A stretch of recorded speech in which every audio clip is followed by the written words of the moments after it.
അമ്മയെ സംഘടനയിലുള്ള അവരെന്ന് പറയുന്നത് 99% ആളുകളുടെ അടുത്തും ഇത്തരത്തിൽ അന്വേഷണമായിട്ട് വന്നിട്ടില്ല. അപ്പൊ അത്തരത്തിൽ ആരെടുത്തും അന്വേഷിക്കാതെ ഇത്തരത്തിലുള്ള റിപ്പോർട്ട് അതൊക്കെ നിങ്ങൾ അവരോട് ചോദിക്കേണ്ട എന്റെ മക്കളെ. ഇതൊക്കെ നമ്മുടെ നാട്ടിൽ നടക്കുന്ന പല കാര്യങ്ങളും അല്ലേ? ഇതൊക്കെ ശരിക്കും റിപ്പോർട്ട് വായിച്ചു ഇന്നലെ ഉച്ചനേരം വായിക്കുന്നു. റിപ്പോർട്ട് എവിടെ എല്ലാവർക്കും വരും. നെറ്റ് കിട്ടണ്ട. ആരൊക്കെ വായിച്ചു കഴിഞ്ഞു? പകുതി വായിച്ചോണ്ടിരിക്കുക. എന്തൊക്കെയായി പറഞ്ഞിരിക്കണം? എന്തെങ്കിലും മോശമായിട്ട് പറഞ്ഞ ആരൊക്കെ വായിച്ചേ? മോശമായി പറഞ്ഞതും പുറത്തു വന്നിട്ടില്ല. മൊത്തം മോശമായി പറഞ്ഞതും പുറത്തു വന്നിട്ടില്ല അറിയാം. അതൊക്കെ ഹൈഡ് ചെയ്ത് വെച്ചിരിക്കുന്ന പറഞ്ഞിരിക്കാം. കൃത്യമായിട്ട് ഒരു പേര് പറയാതെ ഇന്ന സംഭവങ്ങൾ മാത്രം ഉണ്ടെന്ന് പറയുന്നത് അത് ശരിയായ സംഭവത്തില് കൃതി പേര് നടന്നിട്ടുണ്ടെന്നൊക്കെ ഓർമ്മണ്ടാ. അവരാരുടെയും പേര് പറയാതെ ഒരു റിപ്പോർട്ടുണ്ടാക്കി അവരോട് പോയി ചോദിക്കുക ആരൊക്കെയാ പേര് അവര് മറച്ചു വെച്ചിരിക്കുന്നത്. എന്നോട് ചോദിച്ചിട്ട് എന്താ കാര്യം? എന്റെ മക്കളെ അമ്മയുടെ ഒരു മെമ്പറാണ്. അതുകൊണ്ട് അമ്മ സംഘടന എന്നാണ് പറയുന്നത്. സോറി ക്ഷമിച്ചിരിക്കും. എവിടെ വരുന്നത്? ഹേമ കമ്മീഷൻ ഓഫീസാ. എവിടെ പറയുന്നു? ചോദിച്ചിട്ടില്ല, പറയാൻ പറ്റേ? ചോദിക്കും.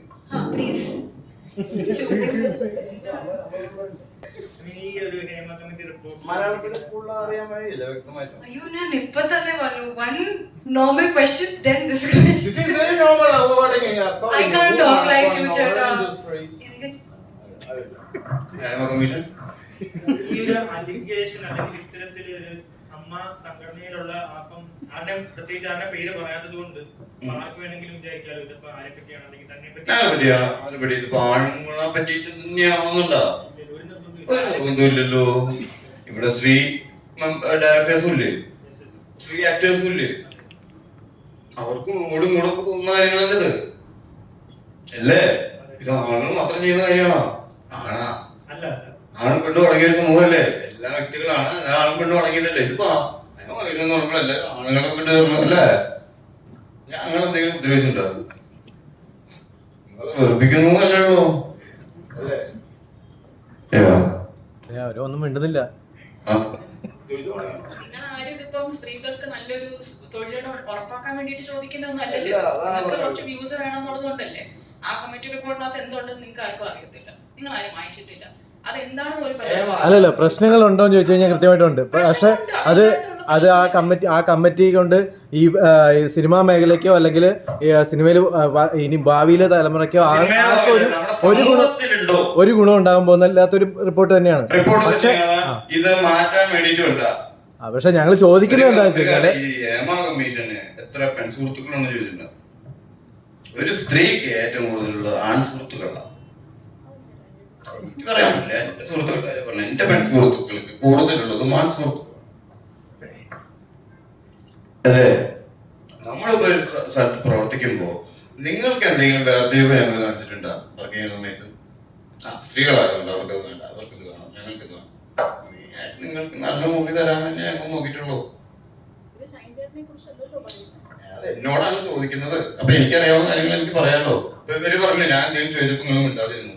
ഇത് നമ്മളെ വേർതിരിച്ച് ചോദിക്കുന്ന കാര്യമല്ല. ഇതങ്ങനെ കൊടുക്കാത്ത സ്ഥലങ്ങളിൽ അതങ്ങനെ കൊടുക്കപ്പെടണം. എല്ലാവർക്കും തുല്യത. അപ്പൊ ആൺ പെൺ വ്യത്യാസം ഇല്ല ഞങ്ങൾക്കിടയിൽ വർക്ക് ചെയ്യുന്ന സമയത്ത്. ആക്ച്വലി മനസ്സിലായ അങ്ങനെ വ്യത്യാസമുള്ള ആളുകളും വ്യത്യസ്തത്തോടെ പെരുമാറുന്ന ആളുകളും ഉണ്ടായിരിക്കാം, ഉണ്ട്. അത് സിനിമയിൽ മാത്രമല്ല. ഇവര് വീട്ടിൽ നിന്ന് ഇറങ്ങി കയറുന്ന ഓട്ടോറിക്ഷയിലുണ്ട് ഇല്ലേ, കയറുന്ന ബസ്സിലുണ്ട്, പോകുന്ന ബാങ്കിലുണ്ട്, ഹോസ്പിറ്റലിലുണ്ട്, സ്കൂളിലുണ്ട് ഇല്ലേ?